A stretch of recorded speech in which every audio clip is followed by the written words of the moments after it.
Jeudi, midi, 1 heure à peu près, je marche vers mon rucher le long de la rivière, en fait vers ma ruche naturelle, pour installer un support pour poser la tente anti-frelon qui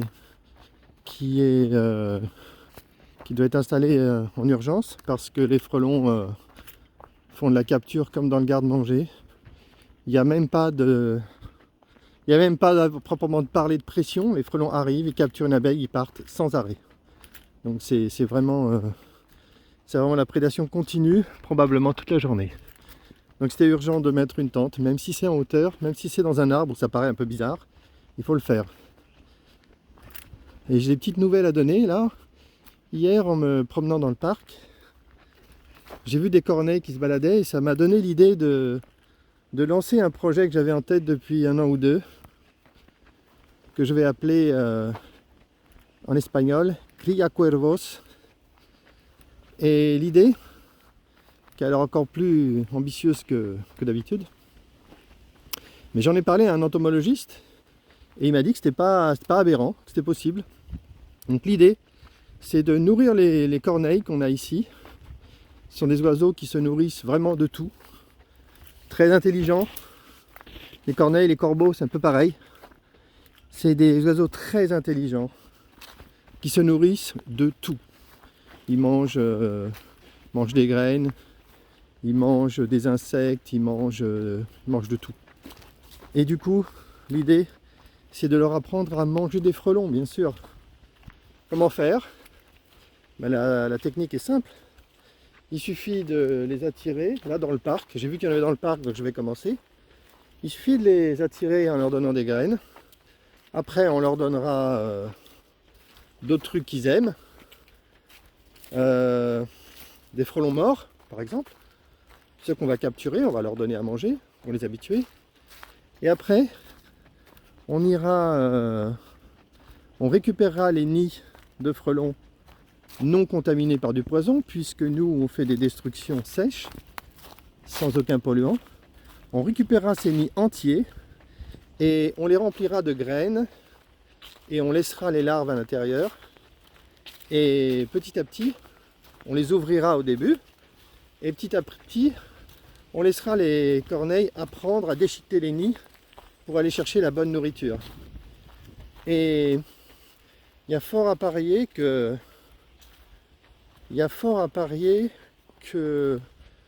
d'une année sur l'autre, les corneilles vont apprendre à faire ça toutes seules, elles vont se souvenir et on aura des vrais prédateurs pour les frelons. Là c'est le plan Cría Cuervos. On verra ça un peu plus tard, mais je vais le démarrer cette année puisqu'il faut dresser les corneilles rapidement. Allez, je fais une pause, je passe la cachette secrète pour arriver sur mon rucher et je reprends.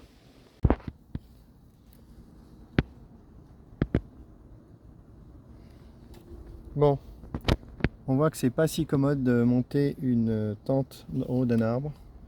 J'ai changé ma planchette de bois, je l'ai bien mis, j'ai arrimé mieux la ruche que j'ai déplacée, je l'ai rapprochée de la branche. Donc là la ruche est bien solide.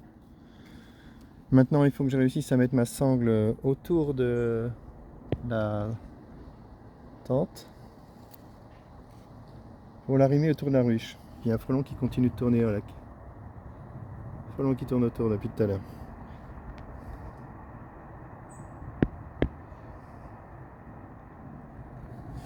Allez, pause. Ah, j'ai réussi à passer la sangle autour des montants de la tente, autour de la ruche, et je vais pouvoir sans doute la fixer à la ruche.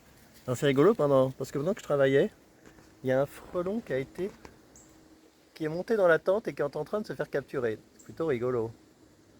Il va finir dans la bouteille. Bon, bah ça a peut-être marché aussi dans les arbres, hein. On va voir ça tout à l'heure. Alors sinon, petite interlude là, très jolie dans les arbres. Ce matin j'ai eu un retour d'expérience d'un utilisateur qui a installé, je connais même ni son prénom ni son nom, mais enfin, il a fait un retour en me disant qu'il a installé 9 tentes sur 9 ruches et il a capturé 150 frelons en 24 heures. Alors évidemment il était super enthousiaste et ils pensent que c'est la solution au problème des frelons. Donc c'est super, ça fait vraiment plaisir d'avoir des retours comme ça enthousiastes. Alors je fais la prédiction que dans quelques jours, il va capturer beaucoup moins de frelons. Et ce qui est normal, les frelons vont peut-être déserter son rucher, et c'est ce que je lui souhaite. Donc j'espère qu'il nous enverra des vidéos pour nous montrer ce que ça donne. Il a aussi, c'est un bricoleur brillant, il a fait un système pour remplacer les bouteilles qui est imparable. Hein. Alors là, c'est du ultra solide à base de grillage et de grille à rennes. Là, c'est imbattable. Imbattable. Frelon qui rôde. Allez, je fais une pause pour attraper le frelon qui rôde. Je vais lentement pour éviter de faire des blagues. Mais je pense que là, je progresse. Je vais réussir à fixer ma tente. Après, j'arrimerai la ruche solidement. Parce que pour l'instant, elle est bien calée sur les branches. Mais elle n'est tenue que par une seule sangle. Je mettrai des choses beaucoup plus solides pour septembre, quand ça va péter. Quand le vent va frapper. Allez, pause. Bon, ben, je crois que j'ai trouvé l'inspiration. Hein. Ça colle. Je vais le laisser tel quel pour l'instant. Je pense que pour une première version, c'est tout à fait suffisant. J'ai tout le temps de peaufiner. Clairement, la branche, je vais la couper plus court. Mais sinon, c'est bien arrimé. C'est parfait. Et oui, le frelon commence à tourner autour de la tente. Il va découvrir ça à ses dépens, j'espère, le plus vite possible. Franchement, c'est pas la peine que j'en fasse plus là. Je vais juste ranger. Je vais revenir avec la scie. Je vais rendre le truc un peu plus propre. Je crois que j'ai eu de la chance, ma bouteille. Oh oh oh, qu'est-ce que je vois là-haut? Le frelon s'est fait capturer dans la bouteille. Eh ben c'est très bien. C'est très très bien. Impeccable. Un gros frelon, j'ai l'impression. Allez, je pense que je peux arrêter. Ça suffit. Génial, franchement. Là j'ai eu du bol hein, quand même. Parce que c'était pas très bien parti au début. Même la ruche n'était pas très bien arrimée. Donc c'était pas très bon. Hein. Ça commençait pas très bien. Et ensuite, j'ai eu le petit déclic de mettre, on le voit là, la planche dans ce sens. Une seule est dans ce sens. J'ai redécalé la ruche que j'ai ramenée vers un appui ici. Plus un appui ici. Plus un appui derrière. Donc là, c'est solidement attaché. Et puis voilà, c'est bon. Tente anti-frelon arboricole. Version 1 installée. Génial. Allez, super, franchement, très très bien. On va filmer ça un peu plus loin pour voir ce que ça donne. Un look d'enfer. Wow, wow, wow, oh putain, tombé. Ouais, voilà la première tente arboricole de l'histoire de la lutte anti-frelon. Pas mal, hein? Pas mal du tout. Franchement, là, je suis content. Ça tient, c'est assez solide. Il n'y a pas trop de vent en ce moment, ça sera solide. Allez, je pense que je peux rentrer, revenir plus tard pour compter les frelons dans la bouteille. Quelque chose me dit que je vais faire une petite récolte. J'ai envie de laisser l'échelle traîner dans un coin.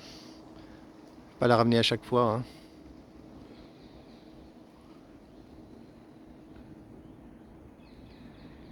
Ouais, c'est pas mal. Allez, c'était la ruche naturelle, protégée par une tente anti-frelon, et c'était nécessaire, hein, parce que là, la prédation devait être terrible. Toute la journée en continu, des abeilles qui partaient une par une, comme ça, en continu, ça devait faire très mal. La prochaine urgence, c'est de nourrir cette colonie. Hier ou ce matin, je sais plus, quand j'ai bougé la ruche, j'ai vu que ça bruissait fort, donc il y a des abeilles, pas de souci. Mais est-ce qu'il y a des ressources? Ça, je ne crois pas. On voit le frelon. Ah bah je vais le filmer en gros plan là. Le premier frelon capturé. J'avais prévenu pourtant hier, hein, j'avais dit il faut arrêter maintenant. C'était derrière capture. Je l'avais bien dit.